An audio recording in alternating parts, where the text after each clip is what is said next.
Today we're diving into the extraordinary journey of John, a man of many talents. He was a photographer, lawyer, and counselor, always busy, always striving.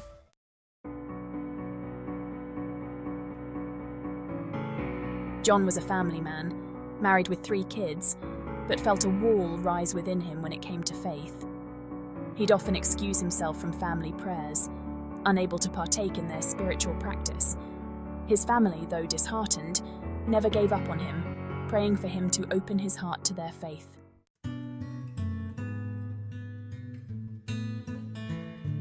John's world was built on logic and reason. He found solace in the tangible, like law and photography. Faith felt foreign to him, something he couldn't grasp. He respected his family's beliefs but couldn't embrace them himself.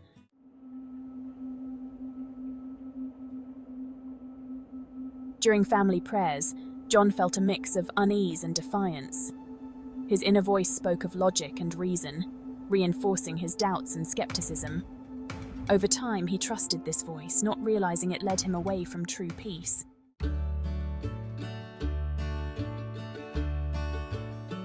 John's family never stopped loving him or praying for him. They showed their love through actions, inviting him to church events. They prayed for a miracle, hoping for a softening of his heart.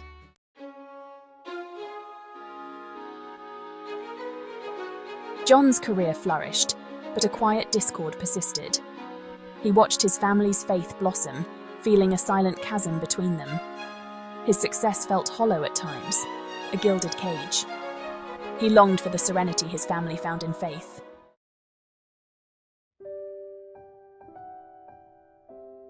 On John's 75th birthday, his wife gifted him a Bible. Let's celebrate your life together in God's house. Her words stirred something within him, a longing to bridge the gap.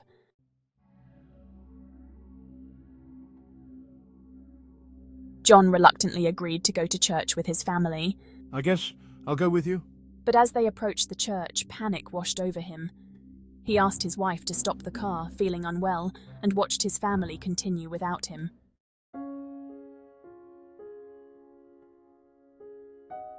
John watched his family leave, feeling a peculiar emptiness. The house felt hollow, devoid of warmth and life. He settled into his armchair, the emptiness persisting.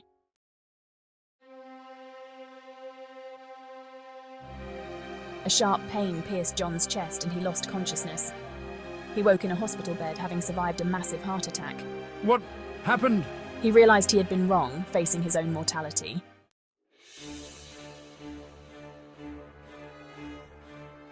The whisper that had guided him now echoed differently.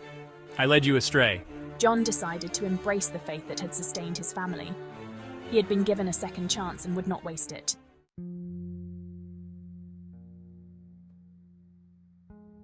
The sterile white walls of the hospital room seemed to close in on John, the rhythmic beeping of the machines, a constant reminder of his fragile state. Yet, amidst the medical equipment and the faint scent of antiseptic, a profound sense of peace settled over him. It was as if the brush with death had stripped away years of stubborn resistance, leaving him raw, vulnerable, and open to a truth he had long denied. His gaze drifted towards the window, where the first rays of dawn painted the sky in hues of pink and orange.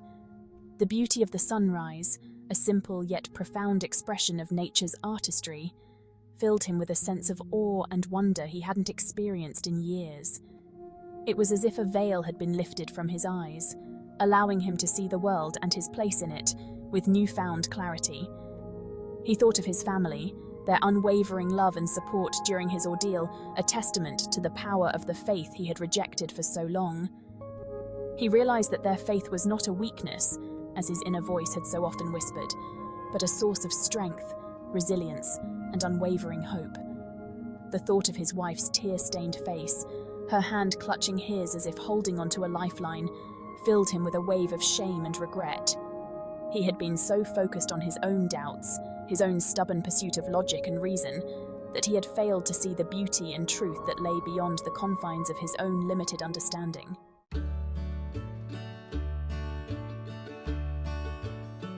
As the days turned into weeks, John's physical strength slowly returned. But it was the transformation within him that astonished both his family and the hospital staff. The once stubborn man, so resistant to matters of faith, now eagerly embraced the spiritual guidance offered by the hospital chaplain. He devoured the Bible his wife had gifted him, his heart resonating with its messages of love, forgiveness, and redemption. He found solace in prayer, his words now heartfelt expressions of gratitude and surrender rather than the perfunctory utterances of his past. He marveled at the simple yet profound truth that had eluded him for so long, that faith was not about blind acceptance, but about opening one's heart to a love that transcended human understanding. It was about embracing the unknown, not with fear or skepticism, but with a childlike sense of wonder and trust. The inner voice that had haunted him for so long, the voice that had sown seeds of doubt and resistance, was finally silenced, replaced by a quiet inner knowing, a deep-seated conviction that he was not alone. He had found his way back from the brink, guided by a light he had finally allowed himself to see.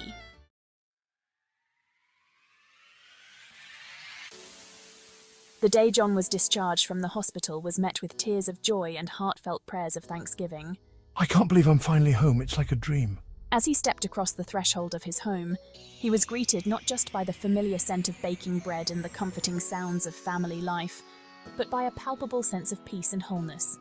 We've missed you so much, John. Welcome back.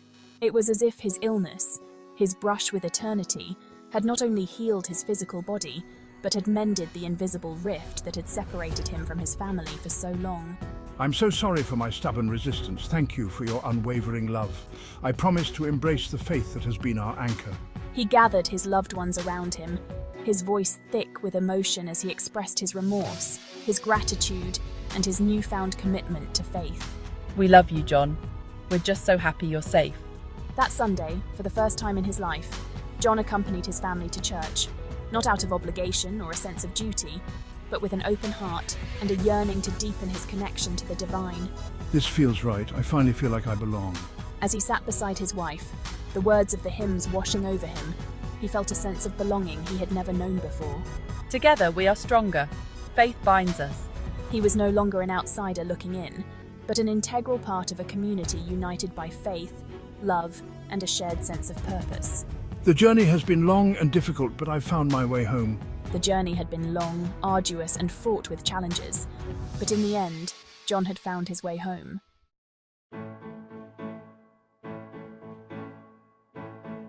John's transformation was as profound as it was unexpected.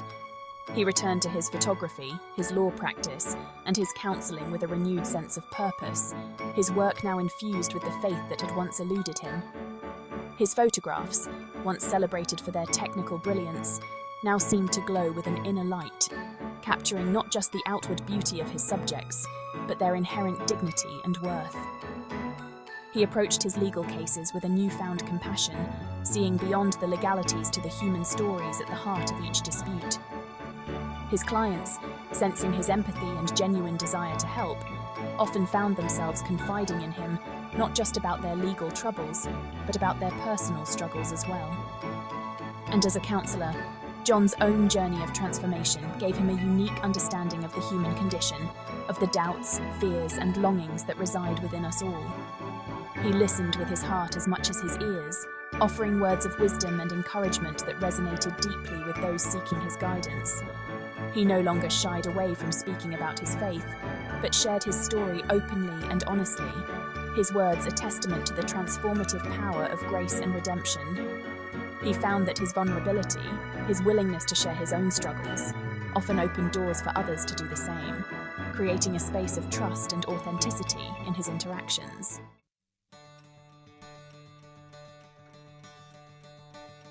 John's story didn't end within the walls of his home, his church, or his professional life. Like a stone cast into a still pond, his transformation created ripples that spread outwards, touching the lives of countless others. He became a sought-after speaker at community events, his story resonating with people from all walks of life. His photographs were featured in exhibitions that celebrated the beauty of faith and the resilience of the human spirit. He used his legal expertise to advocate for the marginalized and the voiceless, fighting for justice with a zeal that inspired both his colleagues and his adversaries. And within his own family, John's transformation had a profound impact.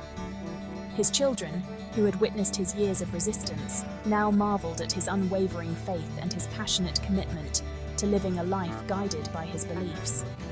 His grandchildren, too young to fully comprehend the complexities of his journey, nonetheless sensed his deep love for them and his unwavering belief in their potential.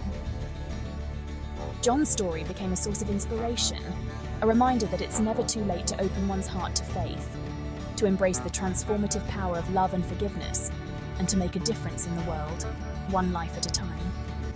His legacy lived on, not just in the tangible achievements of his life, but in the countless hearts he touched, the lives he inspired, and the faith he ignited in those who had the privilege of knowing him.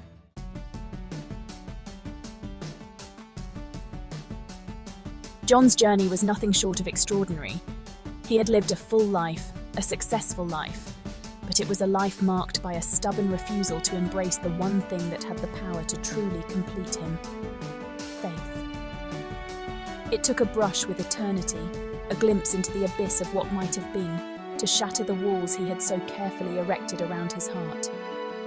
In the face of his own mortality, John finally surrendered to the love that had surrounded him all along, the love of his family, the love of his community, and the boundless, unconditional love of his Creator. He discovered that faith was not about blind acceptance or rigid dogma, but about opening oneself to a power greater than oneself, a power that could heal old wounds, mend broken spirits, and illuminate even the darkest of paths. John's transformation was a testament to the resilience of the human spirit, the power of grace, and the unwavering hope that resides within us all, no matter how deeply buried it may seem. He taught us that it's never too late to change, to let go of old patterns of thought and behavior, and to embrace a life of faith, purpose, and meaning. His story reminded us that true fulfillment comes not from worldly success or material possessions, but from the love we share, the connections we forge, and the legacy of faith and hope we leave behind. John's journey was a powerful reminder that the most important journeys are often the ones that lead us back to ourselves, to our loved ones, and ultimately to the one who created us.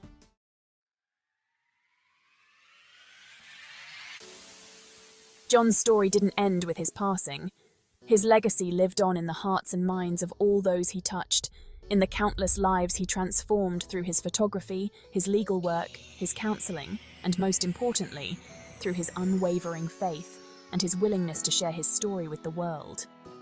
He became a symbol of hope, a testament to the idea that it's never too late to find one's way back to faith, to embrace the transformative power of love, and to make a difference in the world, one life at a time. His story inspired others to confront their own doubts, to seek a deeper connection to their faith, and to live lives of purpose and meaning. John's legacy extended beyond his immediate circle, reaching into the wider community and beyond. His photographs, once confined to family albums and private collections, now graced the walls of galleries and museums, their timeless beauty and spiritual depth touching the hearts of art enthusiasts and casual observers alike. The legal aid organisation he founded continued to provide vital services to the underprivileged, ensuring that everyone, regardless of their socio-economic background, had access to quality legal representation. And his story, shared countless times in churches, community centres and living rooms, served as a beacon of hope, reminding people that even in the face of adversity, doubt and despair, the human spirit, buoyed by faith and love, has the capacity for extraordinary transformation and enduring impact. John's journey from stubbornness to faith was a testament to the power of the human spirit to evolve, to embrace change, and to find redemption in the most unexpected of places.